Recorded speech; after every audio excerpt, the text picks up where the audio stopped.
Compra 5 cuartos de aceite 100% sintético Castrol Edge en O'Reilly Auto Parts y recibe una tarjeta de regalo O'Reilly de $15 después del reembolso. O'Reilly Auto Parts.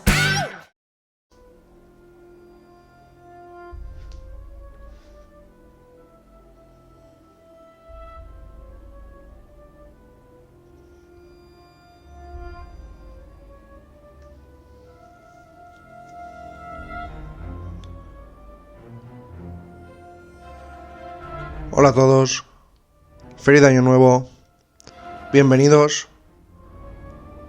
a la cuarta temporada de la Cueva 51.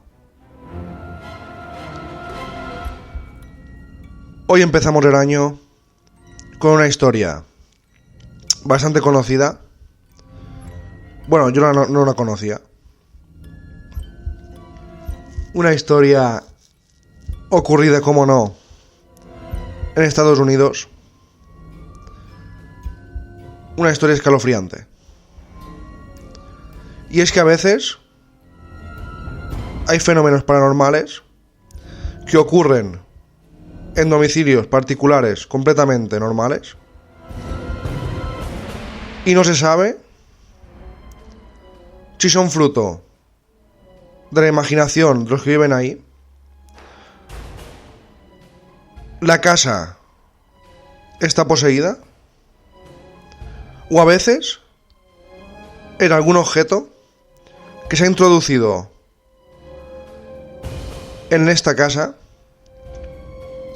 y en el que provoca de forma inexplicable fenómenos paranormales. Y este es el caso del que hablaremos hoy. Hoy hablaremos de una familia, la familia Tolman, que vivió durante casi un año fenómenos paranormales desde el momento justo que introdujeron un objeto nuevo en la casa. Pero empezaremos desde el principio con la historia, una historia de un objeto maldito y una familia aterrada. Y nos trasladamos a Oricon, una ciudad pequeñita, en el estado de Wisconsin. Más exactamente nos vamos a la calle Larrabee. Esta mini ciudad, rodeada de lagos, de ríos y de unos 3.000 habitantes, era una ciudad idílica, apacible, perfecta para vivir con tu familia, no muy lejos de las grandes ciudades. Y eso es lo que hizo la familia Tolman. En 1987, la familia Tolman, que vivía en una pequeña casita de color blanco con techo marrón, una casita que tenía forma de L, con su pequeño jardincito, su cochera, estaban haciendo unas reformas. A punto de acabar las reformas, Débora, la madre de la familia, decidió comprar una hermosa litera de segunda mano en una tienda de la zona, ya que tenía 4 hijos y no bastaban las habitaciones para alojarlos a todos, y lo que hicieron fue comprar una litera, una típica litera de 2 pisos, y la colocaron en un cuarto. Hay pocas fotografías de la litera, pero las que hay, si las buscáis por internet, era una litera ya antigua, no es moderna, es de madera. Y ya yo la primera vez que la he visto, porque yo buscando información, lo primero que he visto es la foto de la litera, no sabía de qué iba el tema, ya me ha dado un poco de... no repelús, pero una sensación extraña. Y después ya cuando he escuchado, cuando he oído la historia, cuando la he leído, pues ya mis sospechas han sido ciertas. Y sí, todo empezó desde el momento que introdujeron la nueva litera, que no era nueva, era vieja porque era de segunda mano, en la casa. Inmediatamente, tras instalar la litera, el padre fue el encargado de montar la litera en la habitación. Empezaron los fenómenos paranormales. Primero empezó todo de forma muy leve, como es habitual en estos casos, y la intensidad y violencia fue subiendo de forma gradual. Allen, el padre, y Deborah, la madre, compraron esta litera para que durmieran sus dos hijas pequeñas. El niño mayor lo trasladaron a una habitación más pequeña. Y las dos chicas mantuvieron la antigua habitación, pero con la litera nueva. La primera noche, después del cambio, imaginaos lo rápido que empezó todo, Deborah acurrucó al niño y encendió su radio, una radio reloj despertador, donde le ponía música para que se durmiera. Pero ojo al dato. No empezaron los fenómenos en la habitación de la litera. Empezaron en la habitación del niño mayor, que estaba solo. Para que veáis que la curiosidad, para mí es curioso que empiece en un lugar donde no está el supuesto objeto maldito. Pues lo que ocurrió es que le puso la radio despertador con música. Debió poner alguna emisora que ponía música tranquilita o algo. Se durmió, apagó la radio y se fue a dormir. El niño se durmió, la madre ya se fue a dormir o a hacer sus cosas que le quedaban por hacer. Y de repente el niño salió corriendo diciéndole que la emisora de radio se había encendido sola y había cambiado de frecuencia. Deborah volvió con él a la cama, volvió a sintonizar la radio donde estaba anteriormente, que le ponía cada noche, y otra vez el niño volvió a gritar que la radio se cambiaba sola. Esta vez la madre se fijó y vio que el dial se movía solo. Es como si alguien estuviera cambiando la ruedecita de la emisora delante de sus caras. Y el niño, claro, empezó a sentirse incómodo, se enfadó, lloró, porque no quería dormir solo en esta habitación. La madre seguramente apagó la radio, intentó calmarlo, y al final me imagino que esa noche durmió en la habitación. Pero ya el niño no veía nada claro. Ver que se cambia la emisora sola de noche, yo creo que si yo fuera niño y me ocurre, me voy a ir a dormir con mi familia, con mis padres en la cama. Y avanzaba el verano de ese 1987 donde empezó todo. Las noches inquietantes se volvieron más comunes para toda la familia. De repente, esto es contado por ellos y por investigadores, ya que ellos no quisieron hablar nunca mucho del tema, pero hubo investigadores que sí, que contaron lo que ocurría ahí.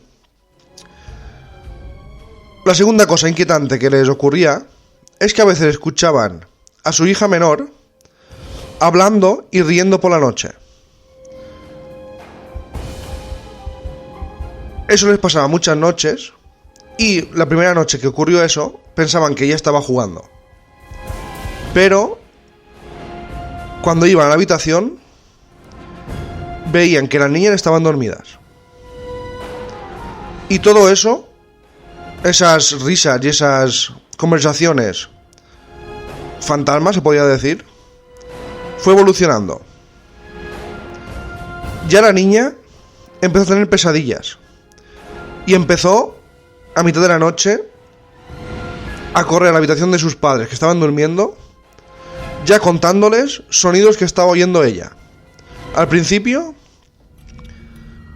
eran los padres que oían risas y como si la niña jugara, y cuando iban no había absolutamente nada y la niña estaba durmiendo. Después ya pasó a ser pesadillas de la niña, que contaba que oía voces y oía sonidos que no la dejaban dormir en su habitación. Y empezaron ya los fenómenos ya más impresionantes. Como he dicho, todo empezó de menos a más, pero al cabo de los meses ya era aterrador. Las niñas decían ver una anciana demacrada cerca de la litera. También había sombras fantasmales rondando las estancias, incluso paredes sangrantes. También, a veces los padres veían cómo algo se encendía solo. Combustiones espontáneas, aleatorias por toda la casa. Incluso un día, la cochera donde se guardaba el coche se incendió sola. La familia, ya muy asustada por estos fenómenos, decidieron ponerse en contacto con el reverendo de la iglesia local, Wayne Dobrats, el cual visitó la casa varias veces, con el fin de intentar apartar de allí esos espíritus malignos o lo que fuera que ocasionara esos fenómenos. Pero en vez de apaciguar los ánimos de esos supuestos fantasmas, lo único que hacía el reverendo cada vez que iba era empeorar la virulencia de los actos cometidos por estos. La casa, aparte, fue escenario, ya en la actualidad, de uno de los capítulos de una serie muy famosa llamada Misterios sin resolver. Además, empezaron decenas de medios de comunicación a hablar del caso, lo que provocó que muchas personas, como cuentan los diarios locales, fueran poco a poco a ver o intentar ver los fenómenos paranormales que allí ocurrían. Los rumores se fueron extendiendo. Se dice que en un partido de baloncesto, y cientos de personas decidieron aparcar en la calle El Árabe e ir a la casa de los Tolman. La gente empezó a caminar por los patios traseros de las otras casas. Intentaba trepar por cercas, mirando por las ventanas e incluso entrar en la casa. Hubo tal multitud que aparecieron, como cuentan las crónicas, gente ya borracha que había bebido, quería entrar en la casa porque decían que no temían a los fantasmas. Intentaron abrir las puertas y ventanas con la intención de entrar. Llegó la policía. Tuvo que desalojar toda esa gente de curiosos y borrachos. Y hubo gente autodenominada cazafantasmas que se enfrentaron a la policía. Se hicieron arrestos por conducta y desorden. Por conducta que no era normal, por desorden y por líos que se estaban produciendo en las afueras de la casa. Se estableció un cordón de seguridad en torno a la casa. Esto fue en abril de 1988. El jefe de policía de aquella época, Douglas Glaman, afirmó que la familia nunca quiso protagonismo y nunca habló, o casi nunca, a la prensa de lo sucedido. Lo único que hacía era hablar con la prensa para desmentir rumores ya muy exagerados sobre lo que ocurría en la casa. Imaginaos el la histeria colectiva. Todo empezó cuando alguien contó en un partido de baloncesto de la escuela lo que estaba ocurriendo en esa casa. Y toda la gente, imagina una ciudad donde casi nunca pasa nada, de 3.000 habitantes, pues para ellos eso era un espectáculo. Pero pensad en la familia que llevaba un año viviendo fenómenos paranormales muy intensos, casi cada noche. Imaginaos la familia viendo que una noche, aparte de los fenómenos, los vivos quieren entrar en su casa para ver esos fenómenos. Imaginaos las niñas, el niño, los padres, el miedo que debían sentir cuando vieron que tuvieron que cordonar su casa. La escena, poned la escena en vuestra cabeza. Están dentro de una casa de noche donde ocurren fenómenos paranormales y encima, esa noche, no pueden salir porque está acordonada la casa por la policía porque la gente quiere entrar. Yo creo que eso debió ser la peor noche de sus vidas, porque no podían ni salir ni nada. Y quién sabe si esa noche, a la vez que fuera, había gente intentando entrar, dentro había fenómenos paranormales. Pero el 11 de enero de 1988 ya estalló el caos. Un hermano de Allen, porque el padre trabajaba sobre todo de noche, y el padre, debido a los fenómenos, pidió a su hermano que por la noche fuera a su casa a estar con los hijos y su mujer. Este hermano de Allen había terminado de ayudar a Débora con los niños y era hora de dormir. Cuando estaba metiendo a los niños en la cama, empezó a gritar a Débora. Dijo que algo, un ente, se había manifestado delante suya y lo había visto él y todos los niños. Los niños se pusieron histéricos. Los sacó rápidamente por la puerta, los metió en un coche y todos se fueron. Finalmente, tras unos 9 meses de fenómenos paranormales, llegan a la conclusión de que el problema era la litera. La litera que habían comprado de buena fe para sus 2 hijas. Ni el párroco de la ciudad, ni la policía, ni absolutamente nadie podía evitar esos fenómenos. Así que destruyeron la litera, la enterraron en un lugar del que no han dicho absolutamente ninguna pista y abandonaron la casa. Ellos sí se mudaron a otra casa cercana. Y actualmente, como pasa en estos casos, los nuevos propietarios afirman no haber sentido ni presenciado absolutamente nada anómalo en la casa. Y es que los fenómenos ocurridos en esta casa fueron de lo más variado. Cuentan que un día se oyó una voz procedente del garaje. Ese garaje que después se encendió solo. La voz decía: ven aquí. Allen, oyendo la voz del garaje, bajó. Allí se encontró, dice, una figura aterradora. Un fantasma que le dijo: estás muerto. Y Allen, hay que decir que era muy escéptico con estos temas. Hasta que empezó a ver lo que ocurría con sus hijos y en esa casa. La familia dormía juntos, ya dejaron de dormir en las habitaciones. Y yo creo que tienen que tener un trauma esta gente.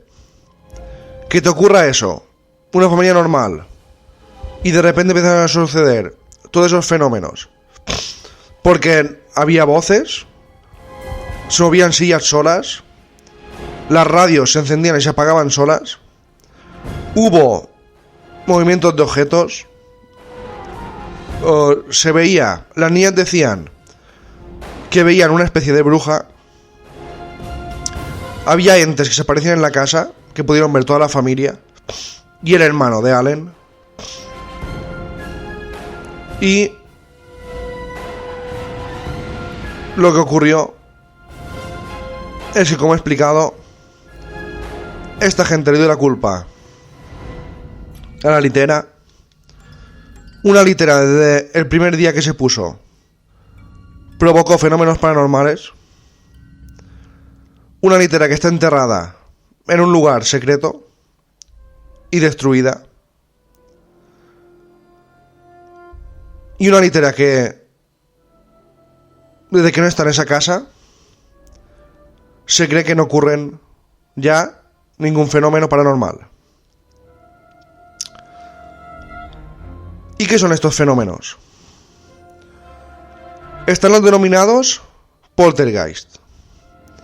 Los poltergeist son fenómenos paranormales, movimiento de objetos, interferencia en comunicaciones, en radios, que no nos provoca ningún, digamos, fantasma.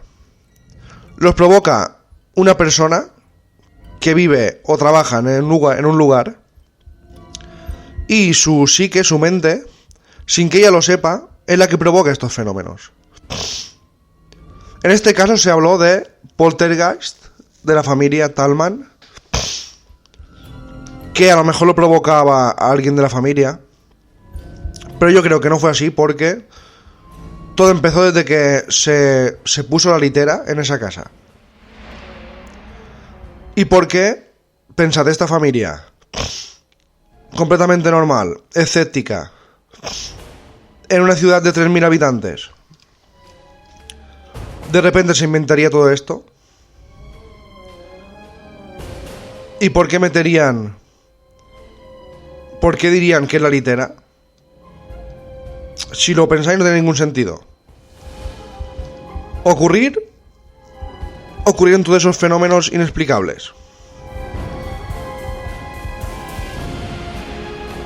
¿Por qué no ocurren en la actualidad?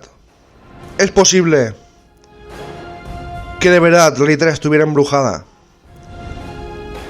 ¿Que estuviera poseída de alguna manera que aún no podemos explicar, ni la ciencia puede explicar? Y es que en el único caso donde al entrar un objeto en una casa empiezan a suceder fenómenos paranormales. Si es posible que haya casas embrujadas,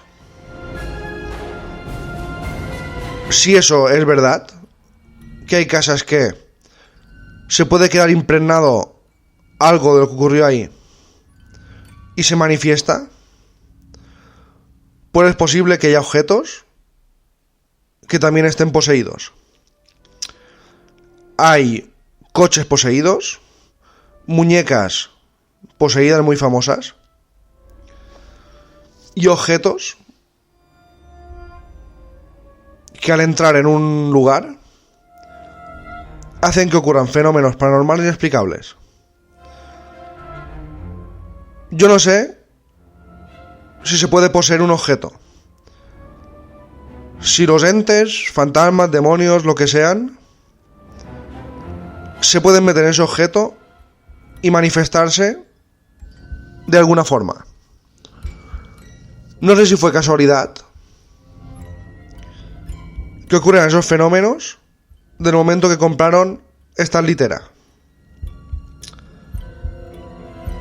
Son cosas que la ciencia no puede explicar, y siempre la gente que no cree en fenómenos paranormales dice: esto la ciencia lo acabará explicando.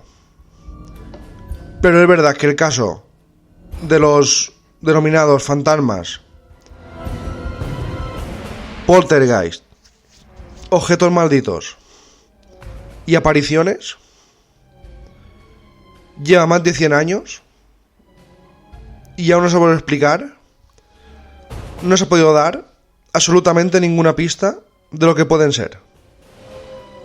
Y eso a mí me parece curioso, porque se han podido explicar multitud de ovnis, multitud de sonidos, multitud de cosas extrañas que han ocurrido, pero el tema de, llamémoslo comúnmente, los fantasmas, aún nadie